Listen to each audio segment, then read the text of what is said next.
As you write your life story, you're far from finished. Are you looking to close the book on your job? Maybe turn a page in your career? Be continued at the Georgetown University School of Continuing Studies. Our professional master's degrees and certificates are designed to meet you where you are and take you where you want to go. At Georgetown SCS, the learning never stops, and neither do you. Write your next chapter. Be continued at scs.georgetown.edu/podcast. Looking for the ultimate night out? Experience the action from a luxury suite at Capital One Arena.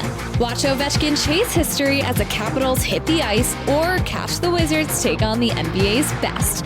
Rock out with Disturbed, vibe with Mary J. Blige, or dance the night away with Kylie Minogue. Premium seating, VIP service, and unforgettable moments all under one roof. Book your suite now at CapitalOneArena.com/premier. Capital One Arena.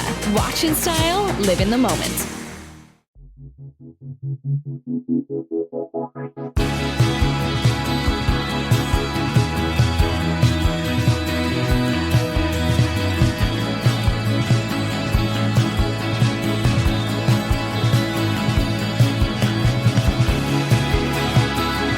You're listening to 100 Words or Less with Ray Harkins. What's happening, everybody? Welcome to the podcast in which we talk to people who are deeply connected and involved with punk, hardcore, indie rock, metal, emo, whatever it is, as long as it's of the independent DIY variety. That is what I am interested in, and obviously you're interested in that too. Thank you very much for making this a regular or semi-regular or maybe annual part of your life. Regardless, I do genuinely appreciate it. And the guest this week, let's talk about him first before I launch into some other stories. But Cosmo Vidussi, he sings for a band that released a record last year that I was obsessed with. The band is called Contention. It is a straight edge band from Florida. And if you can close your eyes and imagine what that sounds like, that's exactly what they sound like. They have the whole sort of, 90s metalcore thing, not too dissimilar to, Undying, Perfect Cleansing, the stuff that was happening in North Carolina, but they put their own twist on it, little Morning Again, Living Culture sprinkled in, but they make it their style. And I freaking love this band. And if you are lucky enough to live on the West Coast like me, you should go check out this band when they come through, because they're doing a West Coast tour. Specifically, I'm excited about the 223. We're talking about February 23rd. They're playing in Long Beach at Gilmore Music. That's the show that I will be at. But then they're also playing a bunch of other places on the West Coast. They're playing San Diego, Tijuana, Long Beach, Oxnard, Berkeley, Portland, Oregon, and Tacoma, Washington. That's all the 21st of February through the 28th. So make your plans now. After you've listened to this interview and after you've listened to the record. It's called Artillery from Heaven. It is so goddamn good. So anyways, I had to have Cosmo on, and he was a gem. It was a great conversation, and he had been listening to the podcast for quite some time, so I'm always flattered when guests are not only making cool music, but then are like, oh yes, like I'm excited to be a part of this. It's like it works out for everybody. Everybody's excited. So that is what we got this week. Let's talk about some ways you can get in touch. 100wordspodcast@gmail.com. That's the way that you can email me, and I will respond. I will take whatever it is you're throwing my direction into consideration, whether it's like future guest ideas, whatever the case may be. That email line is always open. Leave a rating and review on Apple Podcasts, and you can leave a rating on Spotify. All of those things help out tremendously. And I know I say it week after week, after week after week. And, not everybody gets the note. So hopefully you are doing this. Maybe you're hearing it for the first time and you're like, you know what? Yeah, I'll do this and make this guy shut up. Even though I never will shut up, I wish I could remove it from the people who have actually gone to the effort to do that. But I can't. We don't have the technology for that. So you'll hear me pleading week after week, or you just fast forward, and that's fine. I have to give a huge shout out to everybody who came to the Taken show. I played with my band Taken the other night at the Observatory in Orange County. Static Lullaby did a reunion show. They kindly asked us to play. We played with a Thorn from Every Heart, or For It From, or For. I can't remember. But we played with them, and then we also played with the Juliana Theory, which was incredible. What an eclectic lineup. But there were multiple people who came up to me and said, I've been listening to the podcast. I enjoy what you do. Thank you very much. And like nothing could be more gratifying to have that person-to-person connection because, like I've mentioned before, this medium, it can be isolating. So I put it out there and I see thousands of you download this thing and that's kind of it. Sometimes I get feedback. Sometimes it's just an episode that goes out there. Regardless, I enjoy doing it. But to have that tactile feedback is always awesome. And thank you to the people who just supported the band as well. Love to see that. We're going to be writing some new music soon, so I'm excited to get back in the lab, so to speak. We've had these like 2 or 3 songs for years, and now we're like, come on, we got to do this. So no more shows in the interim. But speaking of shows, I have a new band as well. It's called Blood Guilt, and we are putting out an EP on New Age Records, which 15-year-old me, my brain is melting. It is a legendary record label here in Southern California and the world as far as, the impression that is made on people. But we're putting out our first 5-song EP and it's in early March and we're playing our first show at the Echo in Los Angeles on March 8th with Barbarians of California and Mad Peaceful. I am so excited because just the fact that I could be playing in a different band and have a completely different experience because this is just straight up hardcore. If you like Strife, Judge, Youth of Today, all of that stuff, you probably will find some sonic enjoyment out of this. So we have our single up streaming called Straightforward. You can find it on all streaming platforms. So check it out. And that's just a nice little plug for what I got going on outside the podcast. But anyways, let's talk about weekly recommendations. Here is a piece of music that you should check out. I have a link in the show notes for a Spotify playlist. I've been doing this since the beginning of last year, 2024. Just been recommending music because that's really truly the only way that I know that I hear about music. I mean, yes, stuff gets shot to me via algorithms and what have you. And sometimes it sticks, but a lot of times it just kind of travels by. But this is a amazing record from a previous guest of the show, the album Leaf from Jimmy LaVale? I don't know. But he appeared on the show many moons ago because he played in Locust and Guyver One and a lot of amazing San Diego hardcore, grindcore, whatever, eccentric core bands. But he's been doing a lot of cool stuff. I mean, from, playing in the Postal Service, and he's been doing a lot. But the album Leaf has been dormant for quite some time, and they released a new 6-song EP. It's called Carousel. It is exceptional. If you like the, sort of soundtrack music vibe, Sigur Rós, all that stuff, you will absolutely love this. And I love this style of music because it is so beautiful to listen to as you're existing through, a walk or just in the middle of the day as you're, grinding away in the computer or whatever.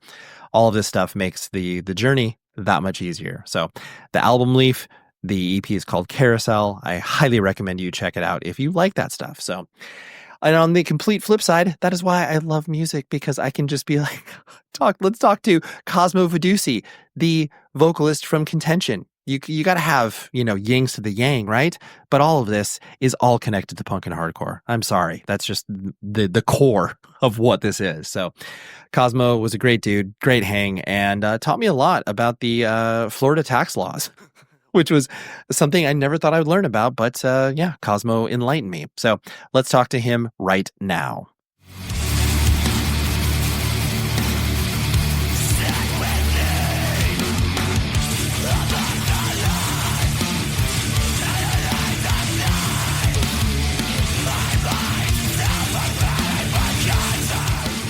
Your EP that got put algorithmically on my radar because obviously as a 40-year-old straight edge vegan person, I get everything dialed into me immediately. Yeah, clearly the millions that we spent on PR worked. Absolutely, for sure. But I immediately was taken by it and was like, oh, obviously this is everything that I personally enjoy. But also there's enough new elements to, not make it just like this, cheesy rehash thing. But that being said, clearly you were just being like, I love all this stuff. We're going to run it back in a positive way. We're going to put unauthorized movie clips, the guitar tone, lyrical content, like all this stuff that we, know has existed before, but we want to, continue to alter it in our direction. And I realize it's kind of a big question to start it off, but like, why did you want to, I guess, kind of lean back into that style? Was it just because, like, obviously we're from South Florida, so we have no choice? Or was that something you always had kind of like percolating in your brain? No, I mean, I think we all brought separate stuff to it. Obviously, I have very little to do with writing guitar and all of that stuff. Like, the most I ever contribute is like, yeah, that's sick, do that. Or like, nah, that sucks, don't do that.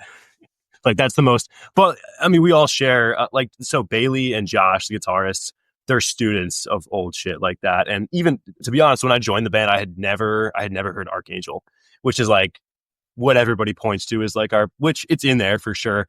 I think more so we're ripping off like Italian, European metal, which is like when I remember one of my first practices, I'd been into hardcore forever, but they put me on to a lot of like From the Dying Sky, Sentence, Reprisal, Archangel, all of that. I came to it more like Unbroken. Like, that's the sort of shit I liked more when I loved like Elegy, and I loved Repentance, and some of those bands are kind of doing similar stuff to what we do. But yeah, Josh and Bailey they're scholars of 90s and early 2000s shit, and they put me onto a lot. Like, I'm much more familiar with like the screamo shit from that time period. And I mean, I love I don't even know the year or whatever, like the Swarm and that whole scene. Also, that's like my shit. But yeah, that's very much like what we were going for when we started, was like quote unquote edge metal. Is what Right. we wanted to. I remember the first practice I showed up to, and I don't know if you ever heard the demo. Not my favorite material of ours, but it's out there. You know, we wrote it in like 2019, and when I showed up to practice, I remember like I was like, "This is way too metal. I can't do this band." I love that, where I mean, I appreciate you saying that, where you like, I think that's truly what makes bands not only interesting and cool, when you have these people who have like a very specific point of view, where it's like they knew they wanted to start off like this, but then you were coming at it from an angle where it's like, I mean, you saying, you know, Unbroken, Life, Love, Regret, like, I'm like, oh yeah, like that can blend well, even though obviously people aren't automatically going to think of that. Yeah. We did like I mean, you're into hardcore, you're into X bands. Like, there's certain stuff that's canon to the genre, to that sort of metallic sound.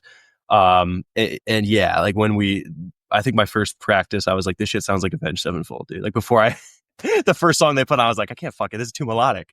But now I went, and I love metal and I love hardcore, but there's a lot of stuff in the middle that I don't really fuck with. And with Bailey and Josh, they're purists in a way. Like, we do have modern elements and all that stuff. I mean, anytime you do a new take on old music, you're putting it through a modern lens. So there's going to be like stuff that makes it in there that, you know, but they're very much like, if a part comes across and it sounds a little bit too modern, they're going to be like, nah, it's not making the cut. You know, they're pretty purist about that stuff. And I really respect that, because I don't have that ability in me. I'm just like, that sounds cool. Yeah, right. And truthfully, but then you are going to bring that, to your point, that lens in which you are coming at it with, where it's just like, hey, dude, how about it would be cool if like Chris Callahan sang on this? Yeah, no, and that's it's like, very much what I'm doing. Which is great. And honestly, like, I'm glad that you articulated those bands, because then now it just frames it up even more in my own brain, where I'm like, oh, cool. Like, and I like you love all those bands. I mean, I'm a unapologetic Chris Calla fan. Hell yeah. I've listened to a handful of episodes. I've picked up on a little bit of your taste, but yeah, there's you can tell the difference when we sound real metalcore until we're on a show with all metalcore bands. Then you're like, oh, this is a hardcore band. Like, they don't have any like twinkly parts. You know, we like Poison the Well, but we're not doing Poison the Well. No, for sure. But that's I like I said, I think that's what can whether a person can like directly point to and articulate what those influences are, when you, the band members, start to, you know, pull those strings and be able to reveal, that's where it's like, oh, that's what kind of makes it a little bit more you know, unique, separate from others or whatever of that particular style, because it's like, yeah, no matter what, you're viewing it through, like you said, a more modern lens. Yeah, we all have the benefit of looking back through like 30, 40 fucking years of the genre and picking the parts. Right. Like, it's like when you talk to like, so a lot of like that death metal influenced hardcore stuff, which a lot of the newest stuff I don't like, but stuff like Nails. I remember at some point hearing Todd say something like, you know, we picked the parts of death metal that we liked, And that's very much like the way I look at, you have the benefit of looking back and being like, we don't need to do 2 minutes of a fucking instrumental part, build up into like, we don't have to do certain parts that we don't fuck with. We can just do the stuff we like, and that's it. And the song can be 60 seconds long. We don't care. Right. Just cut it straight to the bone. You're like, let's eliminate all of this. We don't need 5.5 minute long songs. We can do 3.5 minutes and get it all in there, man. Yeah. There's been practices where I pushed for stuff that didn't make the cut because I was like, let's go a little bit more. Like, let's do like almost like a screamo part. And we're like, yeah. Then we play it back, and Josh is like, no, absolutely not. I love that. I do like that description of a purist where it's like, if it feels like it goes too far astray, then it's like we gotta pull this back in. Yeah, Cosmo, they're parsers. Come on, they're parsers of whack from unwhack. Yeah. You got to have that in the band. You do, otherwise, then you just get. Yeah, you can get too cute with it, and all of a sudden people are just like, absolutely. "What is that? That sounds terrible." Yeah. Putting the lens of focus on you as a human, were you actually born and raised in Tampa, or where'd you come up?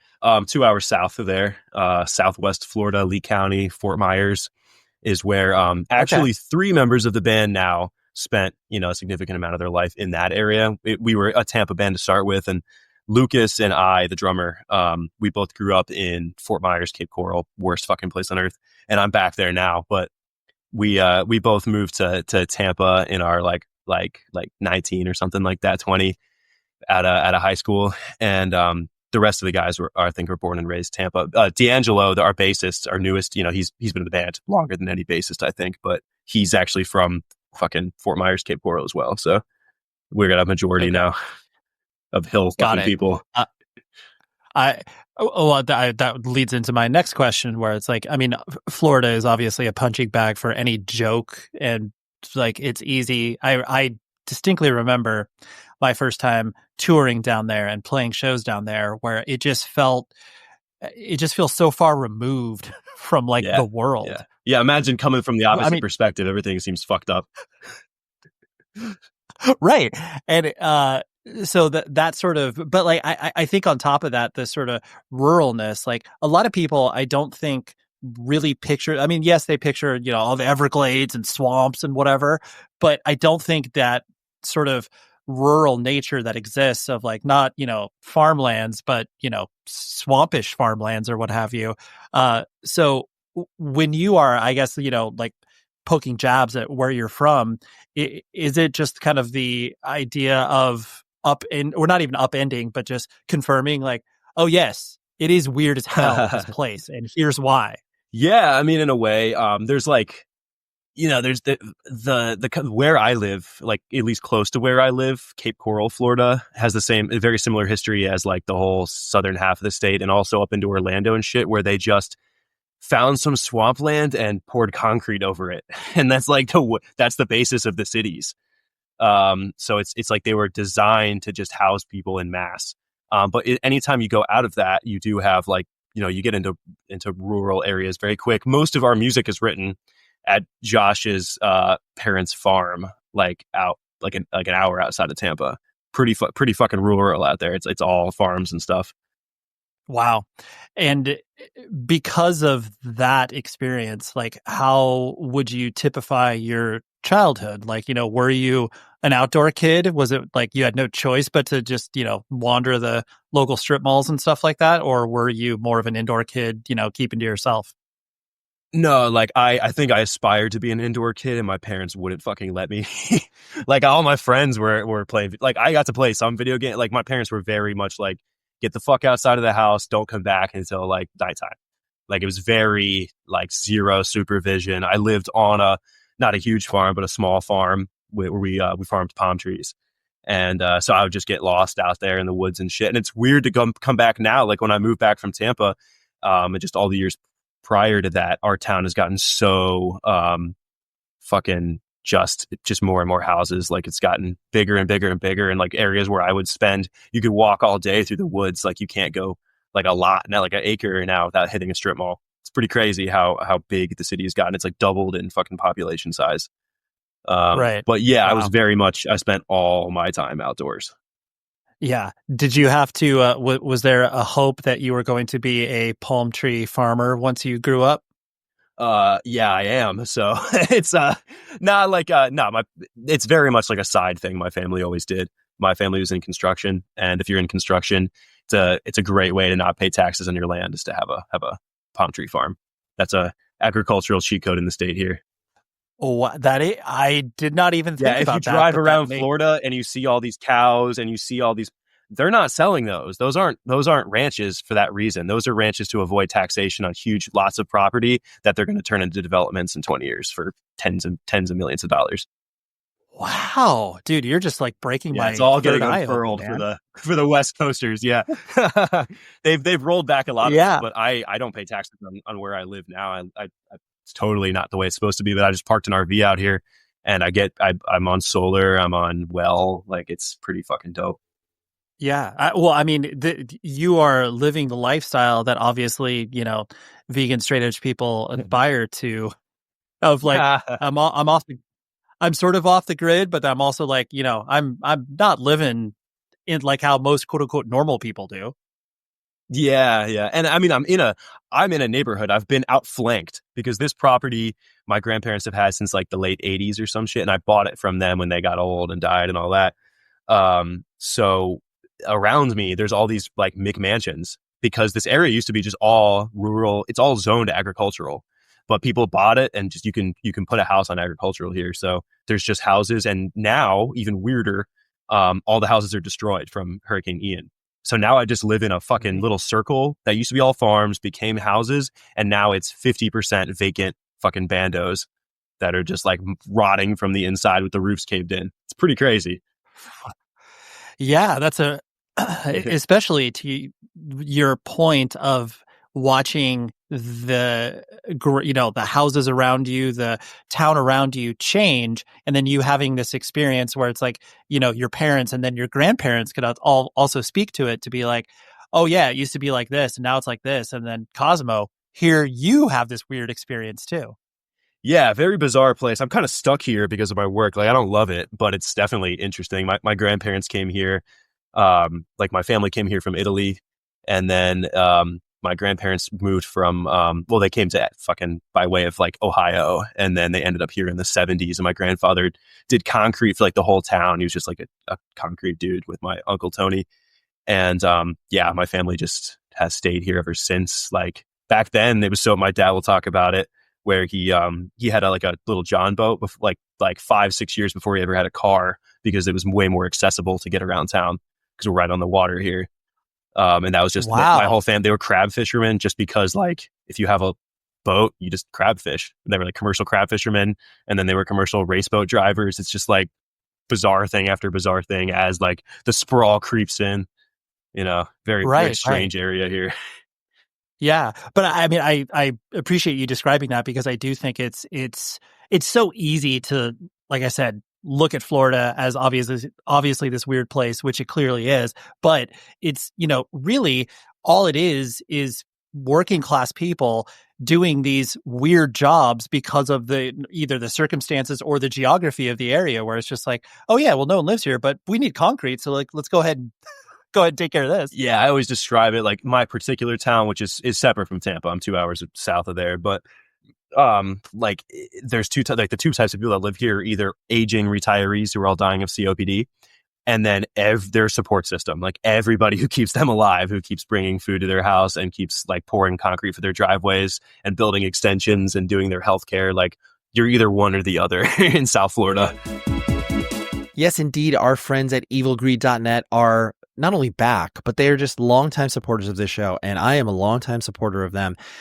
They are an amazing web store solution provider for bands and record labels, but you, the consumer, the person that is interested in buying merch and supporting bands online, that is where Evil Greed comes in. So when you go there, you'll be like, oh wow, Paul Bear has an official merch store. Or how about Speed? Or Knock Loose? Or Brutus? Or Sumac? Like the list can go on and on and on. Because if you like artistic heavy stuff, Evil Greed has your back. Evil Greed is located in Berlin, Germany, but the shipping rates to us in the United States are very, very low right now. So that way you can order a bunch of cool stuff all at one place, make it easy for you, and then boom, I've ordered from them in like probably 8 or 9 days it got to me. So I'm not guaranteeing that because who knows, crazy things happen with weather and planes and trucks and everything. But evilgreed.net makes it very easy for you to buy a bunch of stuff from bands that you like. Evilgreed.net, browse around and enjoy.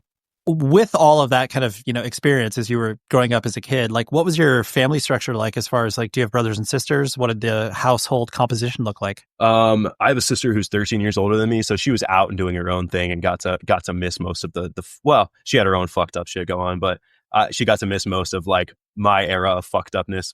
And like my childhood was great. Like people were born in fucking war zones. Like I talk to friends and they're like, damn, that's really fucked up. And I'm like, it's whatever. Like, it's just everybody has a weird, we wouldn't all be into the music we're into if we, all my friends have weird fucked up backgrounds because why the fuck else would you listen to this music?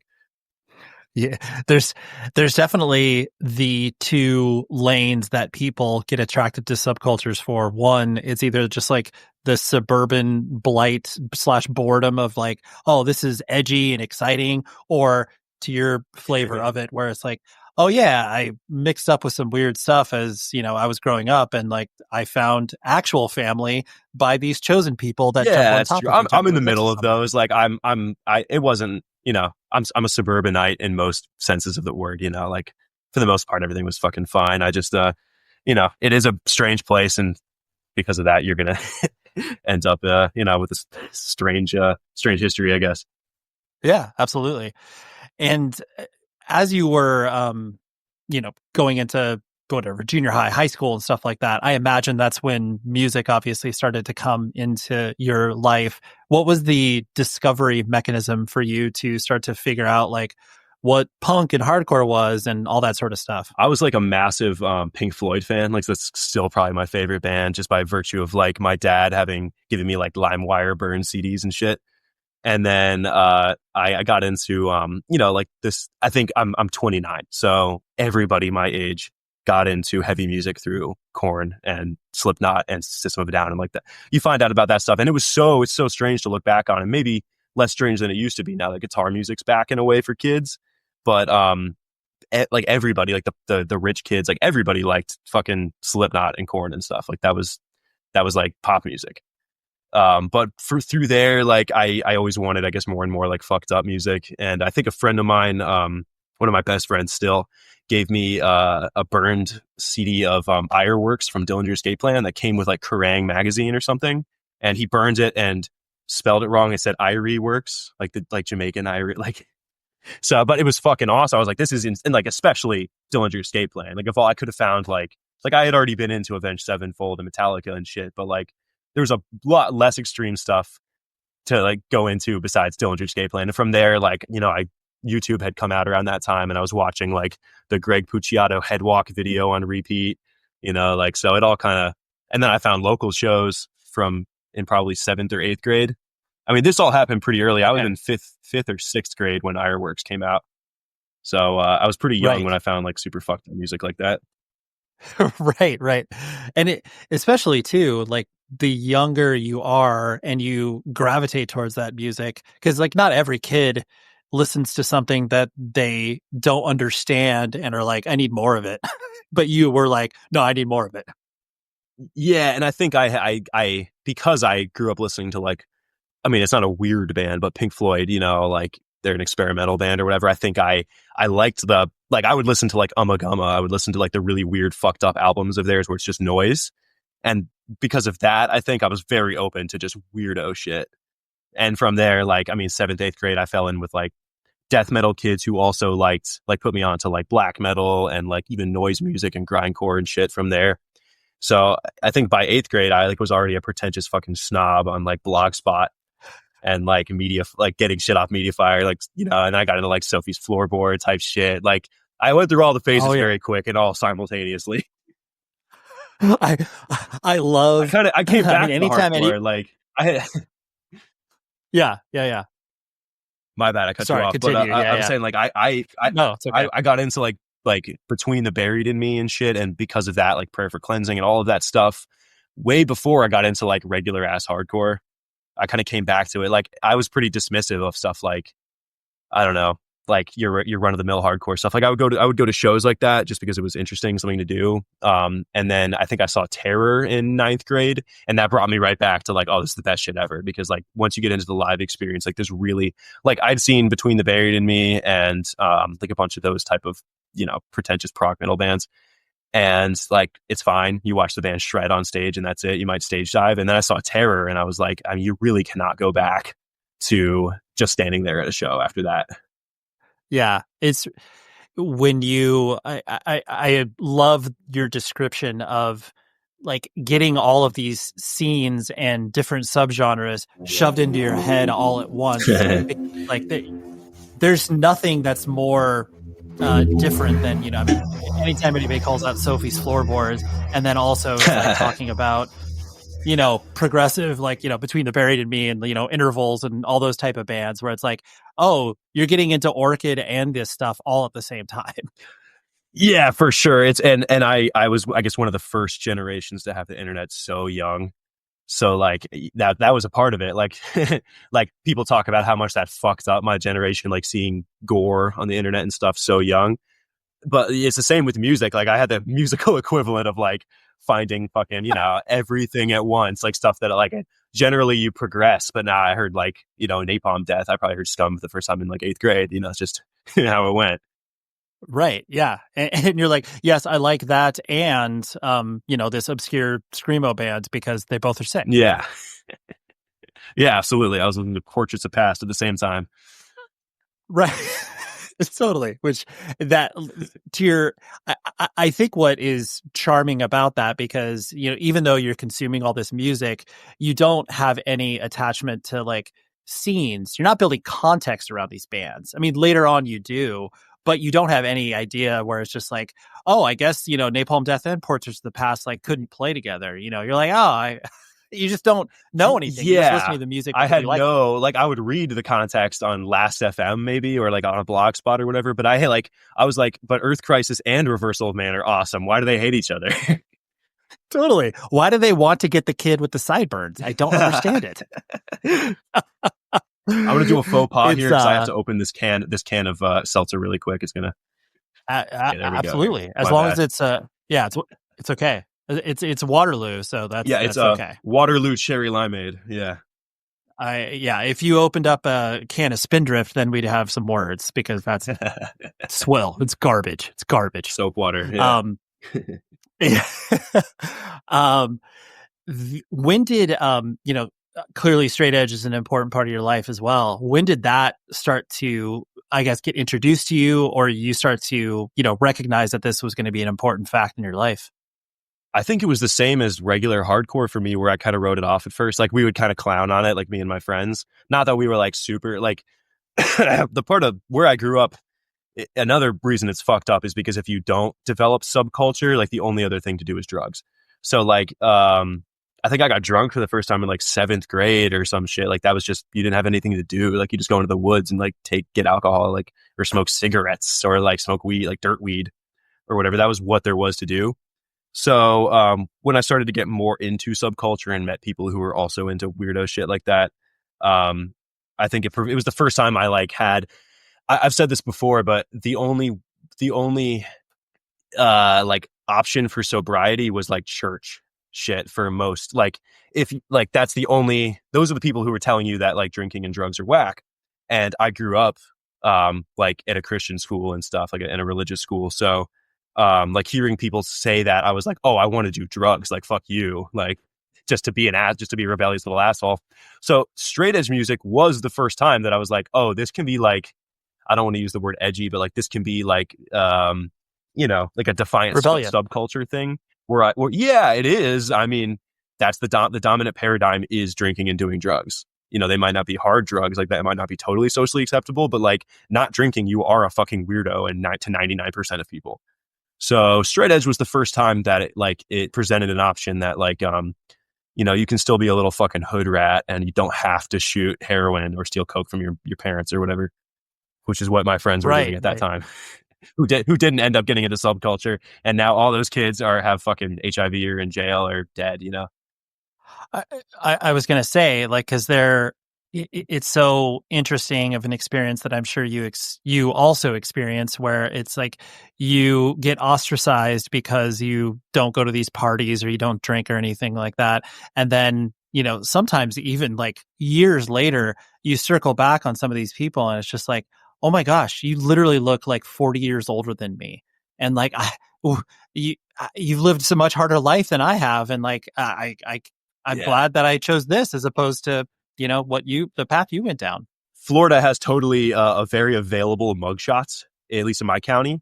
So, anytime I'm with friends I grew up with, we're like, yeah, let's throw on LeeCountySheriff.com and find our middle school and high school friends who are they have the meth mugshots where it's like 20 in a year and they're progressively worse. But these are kids. Like there's a huge fork in my life where I was in ninth grade, like the first week of ninth grade, and all my like piece of shit, like eighth grade friends were like, oh, dude, this kid's parents, I'm going to say his name. I'm not going to say his name, but this kid's like, oh, I stole coke from my mom. We're all going to go do coke at my house tonight. And I was like, nah, dude, I don't want to do that. And that was like a huge turning point because literally all the kids who went there, all in jail or dead.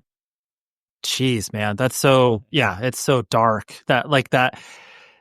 that's the availability of the experimentation that can happen depending on your circumstances, geography, all of those things, where it's like it can get so dark so quickly, even though you're a kid and you think it's just like, oh, there's no consequences to this. And it's just like, oh my gosh, like you couldn't be more wrong. Yeah, I remember ninth grade was the first year, which was 2009 for me. It's going to fucking age me, but that was the first year that they started. And there's all these documentaries on this, but they started to crack down on the opiate mills in Southwest Florida specifically. Like there's like I think it's called American Pain or whatever, which is specifically about, great documentary. It's about South Florida pill mills, and like it was very real. Like everybody I knew had really easy access to blues, like OxyContin. So like that's what everybody did, and then like hydromorphone, like Dilaudid, like stuff like that. That was, and it went like as one became unavailable, like the people I knew who really liked drugs would bounce from thing to thing, and then you have like these totally suburban kids who I went to religious school with who are doing black tar heroin because like everything else went away. Jeez, and like you're already so like a triple fucking rehab person by the time you're in like senior year of high school. Like there's a whole lot of people like that from here. Yeah. No, and really no distinction between insane. wealthy or not wealthy either. Like that's a really crazy part because there was like, like trailer dirt kids who I grew up hanging around with, and also like rich gated community kids. All hanging out in fucking like heroin houses in North Fort Myers. Right. Yeah. It's like it shows no predilection towards who the human is. It's just like, oh, is it available? And do kids want to hang out and do it? Yeah. No, it's That's awesome. The only thing what could be better than like, not working for like the ultimate dopamine high. And really once you do it, it's kind of, you never really feel that again. So I'm very grateful because I could have easily just been like, yeah, I got nothing to do tonight. I'll come over and let's snort some pills. Like that could have very much been my life instead of like, oh, let's go to a hardcore show at the youth center and get our fucking noses broken by 30-year-olds. Like, right. At the time, it didn't seem like a huge distinction, but now, Right. And so because of that, fork in the road moment or fork in the road path for you, was it, were you just like treated by those people as being like, oh, Cosmo, I know, obviously that's not your government name. I know Cosmo, quote unquote, air quote. What is this weirdo into? Like, were your parents, concerned about the sort of music you were listening to, or was it generally permissive for you to do all these things? I love my parents. They were very hands off by this point. Like there was pretty much no involvement because they had other shit to worry about in my teen years. So like every now and then I'd get a whooping when it was like, okay, you're failing all of your classes. You're going to get kicked out of school, or you haven't been to school in a month. Like that's when they would have to get involved. But for the most part, there's pros and cons to it because evidently I'm not fucking dead. But I could have very well, they didn't care. Like when I became an adult and it was expected to start making money, then my mom's just a saint. She's really nice. My dad is like a very pragmatic, hardworking dude who was like, what the fuck are you doing? Like skipping work to go play a show in Atlanta to like fucking 20 people. And he would ask like, oh, what'd you get paid? I'm like, I'm like trying to explain like this type of music's it's not really about that. But like we get our gas money covered. He's like, what are you fucking kidding me? Like, fuck you. What are you doing? You're 20 years Right. old. You need to be working 80 hours a week. Right. Right. So was there like, did you go to college? Was there a hope of like, the education importance, or was it like, no, There was let's a get in the hope. workforce It immediately? was a fleeting hope. I went first. I did some semesters, but it was really just to be like, yeah, like guys, don't worry. Like I'm in college, it's fine. Like I was going to one class. Like it was never gonna like. Right. It's not cool. Like there's nothing cool about my it's like a impediment. It's like a thing. It's a part of my brain that's missing. Is I'm uneducatable. I love learning. I love reading. I could spend fucking 12 hours a day on Wikipedia, but like something about it, I just can't be told like anything. And like, it's made my life so difficult. But in high school, I mean, I graduated with like a 2.1. Like they just let me go because they didn't want to deal with me. Like legitimately, like they're at that time, like they stopped holding people back really. I think they, I fell through the cracks and they just let me graduate. There was no reason I should have. I legitimately would just refuse to do any work. Like I was like, if it doesn't happen in the walls of the school, I am not doing it. Nothing you can fucking do about it. And then in college, Right. I was like, oh, well, this will be different. I'm on the Pell Grant. Like I have to get good grades, so they'll kick me out.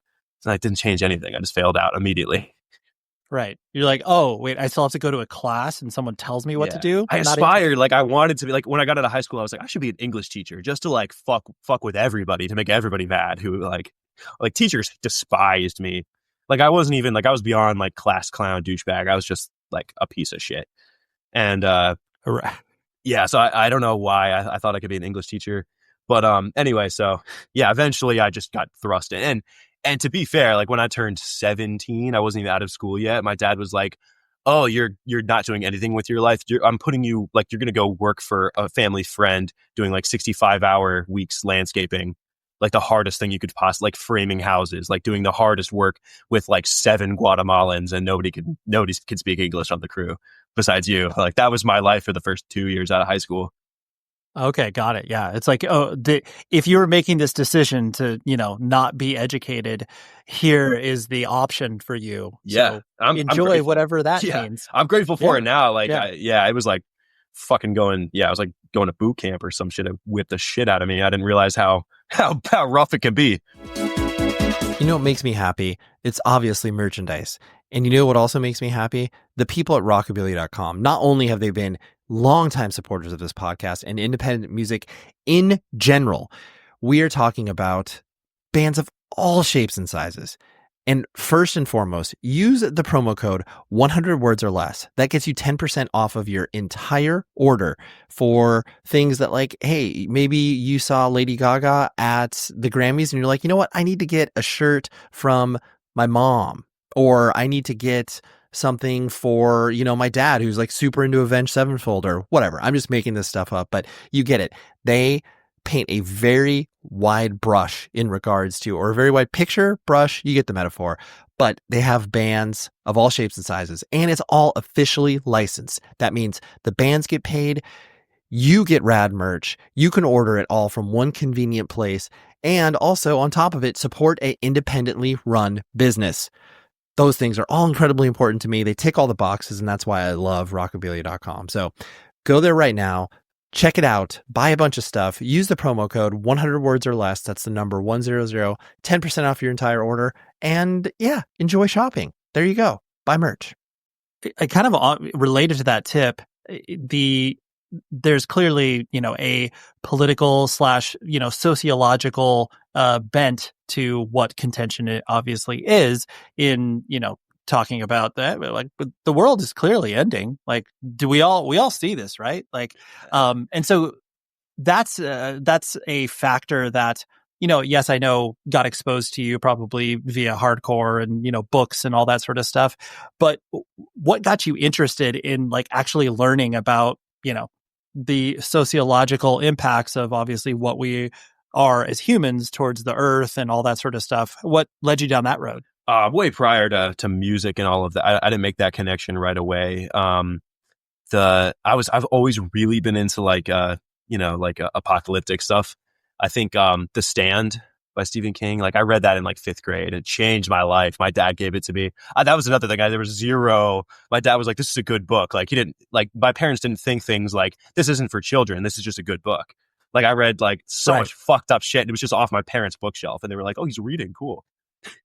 But but the Stands, obviously like the Fallout games, but like the early Fallout games, like all of them, but starting with like the early stuff, games like Command and Conquer, like Tiberian Sun and all that like early 2000s shit, every world ending type scenario I was so fascinated with, like anything like nuclear related, anything wasteland related. I'm trying to think because there's some like Lucifer's Hammer, Earth Abides, like a bunch of those like old sci-fi books were hugely important to me when I was really young. So that's like a lifetime fascination for me. And later on, you learn about the environmental implications. And and just to put it straight, I'm not vegan. So like we're not a like when we played Europe like 2 years ago, every single flyer had like XVX metal, like stuff like that on there, like vegan straight edge metal. Right. There's only one vegan in the band. I don't really know how that happened. Obviously, we play a style that's traditionally frequented by vegans, and we're all conscious of that. But like, I get interviews all the time where they're like, "Oh, as a vegan, let me ask you," and I'm like, "I hate to disappoint you, dude." Like, yeah, so sorry, not vegan. Yeah, but anyway, yeah. So I mean, later in life, I learned like the environmental implications and shit. And growing up, and like I was talking about, like I read a book called The Orchid Thief, which was a hugely popular book among like middle-aged people in 2005 or some shit. Like my parents were all into it, but it goes a ton into the history of Florida being what's the fucking word where they change terraformed to be habitable to humans. They legitimately were just like, here's a worthless piece of shit land. Let's just drop a bunch of invasive plants on it, have them suck up the moisture and pour concrete over it. And now they're like, why is there so much red tide? Like algae blooms. Like, why is this like it's insane? Like, yeah. So right. I mean, I'm not the most fucking. I mean, yeah, I'm not vegan, so like, people can bitch at me all day about that stuff, but like, yeah, clearly there's a lot of fucked up shit going on that contribute, But like, not to give you a pass, but I will, like, just the idea that like one thought can negate another thought, and it's like that's not always true. Like two things can be important to a person at once, and it doesn't mean that they're going to go down this road as well. It's like I can still speak about the societal ills, but then not be vegan. But that's fine because I'm still talking about this versus people who are not even exploring either of those options. Yeah. And are just like, whatever, everything's fine. and to be fair, I grew up like, it's Florida. Like 99% of people that I meet who are involved in subculture are right-wing people. And there's an interesting through line to like old school Florida people being like by way of being like hunters and fishers and stuff, being super environmentally conscious, which is obviously seems like a misnomer and all that. But like my family are like, like I grew up being told like, oh, Big Sugar's fucking destroying our state, blah, blah. Like, like that's something that you always grow up with as a Floridian. And obviously there's like a ton of, lifted truck people around here rolling coal and shit and like throwing cans out the window who don't give a fuck. But to be fair and like not completely give into the stereotype, which is sometimes accurate, there's a shit ton of people in Florida who are very much like, they might not agree with any of your other politics, but they love the environment because they like are like seems like a misnomer, but environmentally conscious hunters, and they're conservationists in that way, and they're very respectful of seasons and game limits and supportive of all that stuff, and that goes a long way to like managing fucking ecosystem. I couldn't agree with you more. And the only way that you can actually have a perspective on that is either when you are in dialogue with these people and understanding. When I say these people, I don't mean that in a pejorative way. It's just like yeah, exactly. Those people, but it's like, yeah, even though you may be diametrically opposed to what this person's, politics are and everything else, like you're saying, you can still almost end up at the same conclusion, but you're arriving at it through different paths. And it's just like, well, yeah, if we all care about this thing, but you're just hunting animals and I'm not, or whatever the example is, you're still impacting it in a positive way by viewing it through this lens, and you're just like, just because you've never been exposed to, hardcore and punk doesn't mean that like your view is wrong because of that. And it's just like, but some people, it's absolutely like a corporate industrial psyop that makes us all like fucking fight with each other about stuff like this, when at the end of the day, any sane fucking person would agree with like certain environmental regulations and blah blah blah blah blah. Yeah, no, I agree with you wholeheartedly in regards to that, because it's just like, and it's not the sort of like both sides scenario of people that are just, but it's just being like, you're arriving at the same conclusion by different ways. Yeah, that's just all that it is. Yeah. So when you first started to, play in bands and, like you said, drive to Atlanta and play for gas money and stuff like that, did you immediately playing shows and being active in that? Because I know, like you've joked about before in other interviews, where you're just like, yeah, I can't like do anything musically. I'm not good at that. Did you, like being that person in the band that was, obviously like singing and, participating in a band? Was that all exciting for you? Oh yeah, absolutely. I mean, it's an ego trip for sure when you're like a young person. I mean, even when it's 10 people, it's like a pretty exhilarating fucking experience. And a lot of people fucking hate it and don't want to ever be in that position. But I always liked it. I always wanted to be, like the fucking childhood dream of, like a bunch of shit has happened to Contention recently where we're like, this is crazy. Like, imagine being 13 and like dealing with the shit we're doing now at like in our late 20s. Like, this is childhood dream achievement shit. But even playing in front of 5 people when I was fucking 18 was pretty mind blowing at the time. And like, I had been going to shows since I was probably 13 or whatever. And I would do anything to be in the band. Like, I was always shitty at instruments, but I've played guitar, drums, and bass in bands, just badly. But like, I always did it. Like, it was a long time before anybody let me fucking sing in a band. And even still, I feel like a guilt about it, where I have to do all this extra stuff. Like, I have to do the art. Like, I have to plan stuff. Like, I have to do all the merch and balance the books and all that shit, because I'm the singer. And I feel like, even though obviously everybody contributes shit in their own way, I'm like, yeah, I have to pull this extra weight, Right. Yeah, you're like, because I'm, just a dumb, worthless singer, I got to make sure that, our merch is ordered or whatnot. Yeah, that's really how it feels. How do you look at it in regards to, because I mean, like we were talking about, there clearly bands of your genre have existed, singing about, similar-ish topics, whether it's like, Day of Suffering being like, oh yeah, like the world's terrible. And that was, 1985 or whatever. And here we are 30 years later. And to be clear, I don't agree with this statement, but like a lot of people, now that hardcore and subculture has evolved to the point where it's like, now we're going on like 50, 60 years this thing's existed. And, we haven't done it. There's been no change. Like, no one's waking up to this. And it's like, well, yes, but, the long arc of justice, whatever that whole thing is. But how do you kind of approach trying to not just like be unique, but being able to try to bring a point of view in something that's like, well, we all collectively know, like, this is ending up in the toilet. And like, I'm trying to change in some capacity or what have you. So I don't know. I realize it's like a large question. No, I get what you're saying. I'm pretty conscious of that. And I don't know if I do a great job of it or not from an outside perspective, but like, I really do try to, if not say new things, just say them in new ways. I'm part of that singer mentality too, of like carrying my, like, I'm like, lyrics are a really big deal to me. Like, lyrics are the reason I'm a singer of a band way before the live performances, all of that shit. Like, I look at it as like writing, as creative writing, literature, or whatever the fuck. Like, that's the biggest reason why I like singing in bands, is that creative outlet of being able to write shit. So like in the early stuff, especially, I took some of those themes and I just did them like to their absolute extreme. Like, bands like Foundation, one of my favorite fucking hardcore bands, like, people have been doing the war theme forever, since fucking Black Sabbath. So I just was like, with Laying Waste, I was like, let's just do this as ridiculous as fucking possible. Just push it like absolute total fucking jihad, straight edge holy war. Like, I just pushed it as far as possible. And that's what I like to do a lot of the time. Just make it. And I think because we're a little bit on the metallic side, I get away with a little bit of fucking ridiculous. Like, some of the lyrics read like Lord of the Rings shit to me. Like, that's what I'm influenced by when I'm writing some of those songs.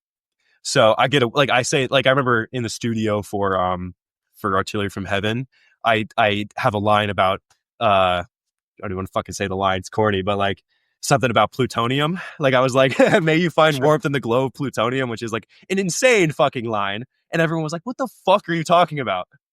And it's like, I'm just being as extreme as fucking possible. Like that's, I'm coming out at totally. Well, you're like, have you not played Fallout before? Yeah. Like, clearly you haven't. Have you not fucking launched a fucking nuke on somebody in Civilization 5? Right. You're like, this is serious stuff. And I have experience because I have literally killed millions of people in this video game. So calm down. Yeah. Like I look at like a lot of lyrics I have written before there's ever a song. Like I fit stuff and change stuff around, and I'm trying to be conscious of not just cramming a bunch of shit in there. That's like the advice I give to every friend of mine who asks anything about lyrics. I'm like, you don't try to cram too much in to sound smart, which is what I still do. But you got to serve the music, and I've gotten better at it. I used to be really bad at that. But yeah, I'm very, very conscious about the lyrics and trying to make things interesting, standalone outside of the music, in a way just to pull my weight. Like if they're putting down like awesome, like there's bands where the music's fucking awesome and the lyrics are fucking terrible, and like some of those bands pull it off really, really well. And it's also a be yourself type mentality. Really, it's like a negative approach. Why be something you're not thing? Like I'm not going to do hood rat rapping lyrics over Contention. Like that might work with some hood rat dude, but like I know who I am at my late 20s. Like I'm into nerd shit. Like I'm into history. I'm into warfare shit.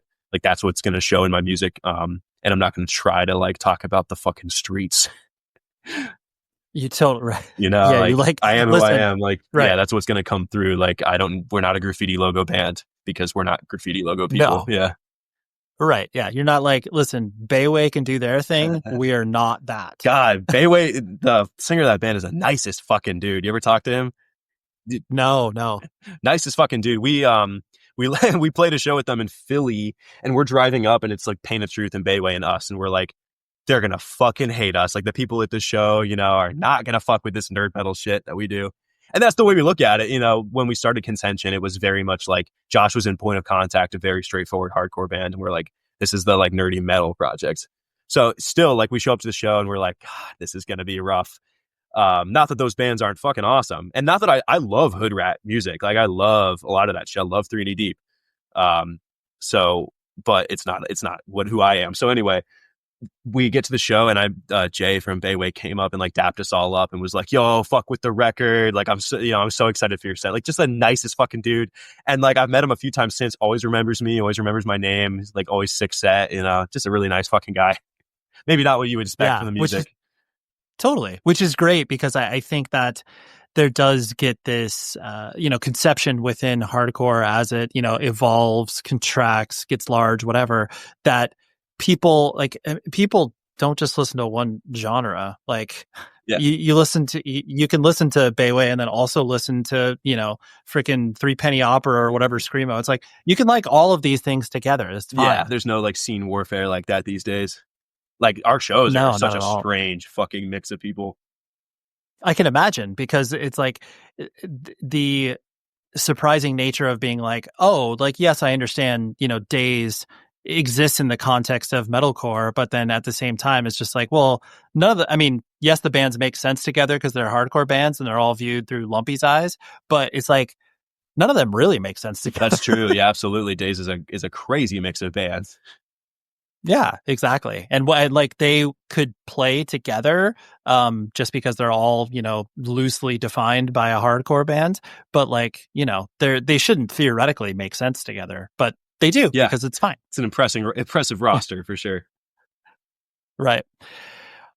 So when you started to, play shows with, Contention, and obviously like I can almost guarantee that the attention that's been paid to the band thus far has probably been wildly exceeded your expectations, because, you've played in bands for a long time, and like, that when 5 people care about your thing, you're like, damn, yeah, right, this is great. Yeah, for real.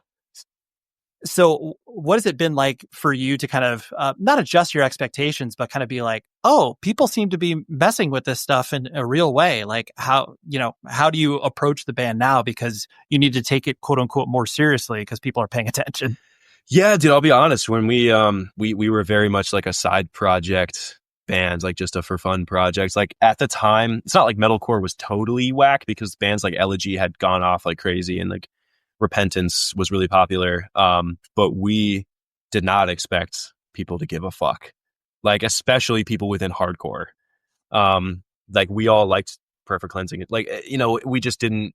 I did not foresee the coming wave of metalcore stuff. And we got really lucky because if we did that shit 10 years prior, nobody would have cared. And maybe 10 years from now, nobody would care about fucking, riffs like that. But they did. And from the demo, we got a little bit of attention, and that even on its own was awesome. We were like, well, we didn't expect anything. We expected to play some local shows and that's it. And then COVID happened. We had like a year and a half of nothing. And then we're like, fuck it. Do we break up or do we put some more music out? And we're like, I guess we'll put some more music out, whatever. We wrote Laying Waste. And that was pretty much sold out, which is like a lame way to like, quantify an achievement, but really crazy just the sheer number of people that liked it. The Coming Strife Records had a lot to do with that. Ollie from the Coming Strife Records in England right away from the demo was like, oh, let me put this out. And we're like, cool. Like that's more than we expected. That's your decision. You're going to waste money here, but that's fine. And I told people in the beginning, people put out some of our records and I was like, hey, dude, like, just so you know, like, I don't know if anybody's going to buy this shit. Right. So, really mind blowing, even that little bit of success. And then we got offered Europe. And that was the first time we were like, what the fuck, dude? Like, what was wrong with these fucking people? They're going to lose so much money. And we went over there Totally. and I told the story a million times, but like, playing fucking Poland and people know the lyrics and they don't even speak that much English. Like it's pretty fucking crazy. And then as time went on, like, it just kept snowballing and kept exceeding what we expected to do. Like, okay, let's do a tour. Fuck it.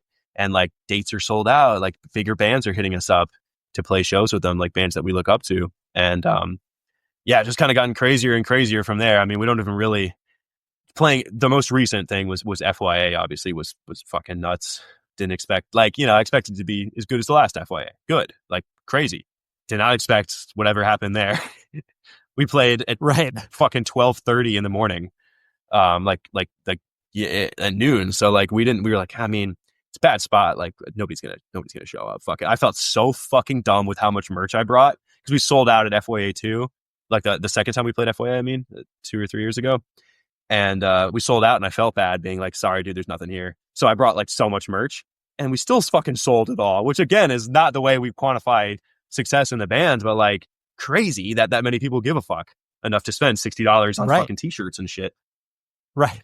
Yeah. You're like my dumb, Atom Bomb logo or whatever. You're just like, what? Well, why is this happening? Like, there's a line. Like, what the fuck are you guys doing? Right. That's crazy. There's other bands. Yeah, there's other bands that play here that's far better than us. Going to Europe was the first time that that was like we've had to set new expectations because we exceeded them. And like at the end of the day, we're still just like a fucking hardcore band and we're never going to get rich or anything. And that's not what it's about anyway. So like, it's just, it's mind blowing, but at the same time, it's like, Jesus, like, I don't know what, we've exceeded way beyond whatever any of our goals were. I have like literal check boxes on a list. I was like, play Europe. That's the goal for my life.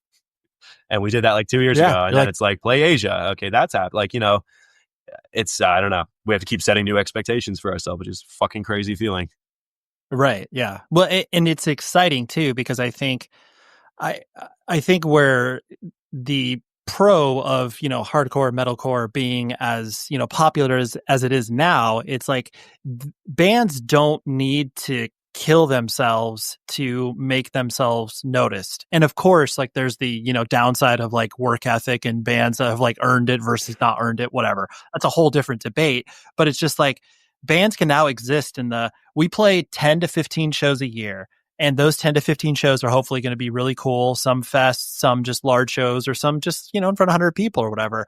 And that's special on the same token that other bands that are touring 200 days of the year are also special. It's like there's there's a reason for both of those to exist. And I think now is a fertile time for a band like your guys, where it's like, dude, we're going to play like 40 shows a year, maybe.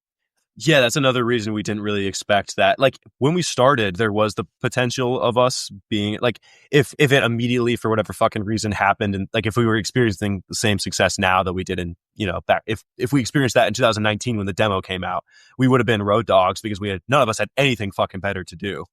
But since then, two of us are married, like all of us have jobs. Like if this shit happened to me when I was 18, I would have changed, like I would have ruined my entire life to be a road dog. Like that's all I wanted when I was 18 is to be on tour. And I still want that now, like fuck it. But we have barricades that we have to kind of work around, and we're creative about it. Just how much can we get done this year? Knowing that like Josh has a kid, like there's just certain things like, we plan around, and that's fine. And like, we're in our late 20s. Like I have so much respect for bands that are road dogs and do that forever. But it's just not the way it played out for Contention. Like, I'm not ruling that out for like, I could do that with another band, I guess, but like it's a pretty luxurious fucking position we're in to be able to like do 40 dates a year or whatever. Like that's a very privileged, that's a 2025 thing that couldn't have existed 20 years ago. Absolutely. No, like even totally, the bands totally that like correct. The hugest bands were still like touring for a living, like the giant, like Avenged Sevenfold and shit. Like all those bands were like playing miserable, like probably fucking, every day for a year type of tours. Oh, like who the fuck is absolutely. doing that now? The idea, the conception of making a living, like bands made a living because they played 250 shows out of the year. And it's like, they would come home for 2 weeks and like work at a bagel shop just to like subsist themselves to get to the next tour. And it's like, I mean, yeah, that's making a living off your band, but it's like, you're not really. It's just, you're working a minimum wage job year round, which is, fine. Yeah. But like, you're also playing shows, and that's cool. Yeah. I mean, how many bands did that for forever? Like, I have so much respect for that. I wish I could have gotten in on the early 2000s shit where that was like more of a possibility. And maybe, I don't know, I wasn't spending money in 2006, but maybe like things were a little bit more livable back then where you could, I don't know. I really don't know. Like, I can't imagine paying a fucking like Florida rent. Not that I pay rent. I live in an RV, but I couldn't imagine coming home from a tour and being able to cover everything nowadays. Like, it's pretty fucking brutal in a lot of parts of the country. Yeah, absolutely. Last two things I wanted to hit you with was the, like you were talking about, there's no, illusions of grandeur with the band of being able to, like you're just like, we're a hardcore band and we're going to play shows and we're going to do this stuff. Watching obviously how it's a really difficult thing to like articulate what a ceiling is in hardcore bands now. Cause you're just like, oh wow, like Knock Loose is, playing to 9 million people or whatever. Like, it's just so hard to put a concept on it now. But your ambitions are obviously just kind of like you said, here's the checkbox, like, wow, we got to put out a demo. We got to go to Europe. We got to do these things. Is the drive for you to be creative just the fact that you want to put more stuff out there and you want to collect these experiences, or is there another reason that you still care about it? Because you essentially don't have to care about it anymore. Yeah, there will come a time when I'm 40 years old or something like that, and I have to like reconcile like my body failing me on stage and I can't do this shit anymore. So that'll be like a really tough decision because it's difficult to, like, when I'm at work or when I'm doing anything, I'm always looking forward to the next show that we're doing. So it'd be really tough. Like, my life would suck a lot more if I didn't have that to look forward to. So outside of any sort of like milestones we're hitting or whatever, I just need to play a show once a month to like stay sane a little bit. Like, it's difficult to kind of articulate how much of like, a release that is. That 15 fucking minutes, it's kind of like, I don't know how people who don't have that can do it. Like, it's, I feel very fucking privileged, after all this time to be 29 years old and still be able to like fucking punch myself in the face on stage and have people watch my band. Totally. I realize I'm putting you on the spot for this particular question, but I think, and there's no wrong answers, to be clear. This is obviously your opinion.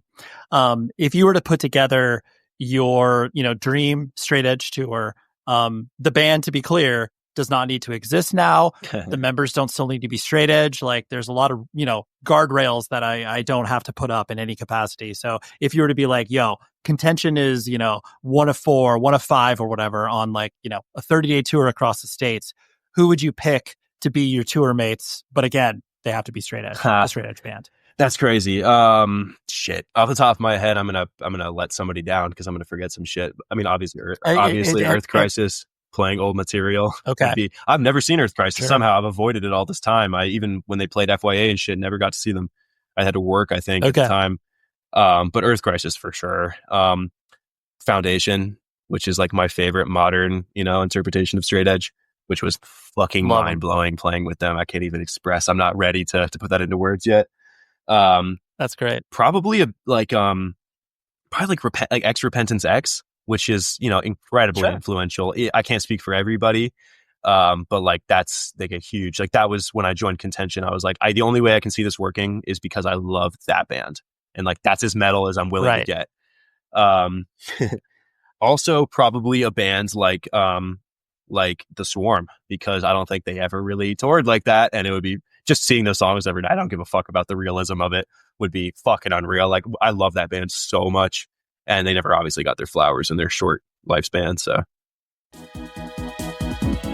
that is what is up. Thank you very much, Cosmo, for getting in touch so quickly after I begged and pleaded on your Instagram being like, hey, you should come on to my show. And boom, done and done.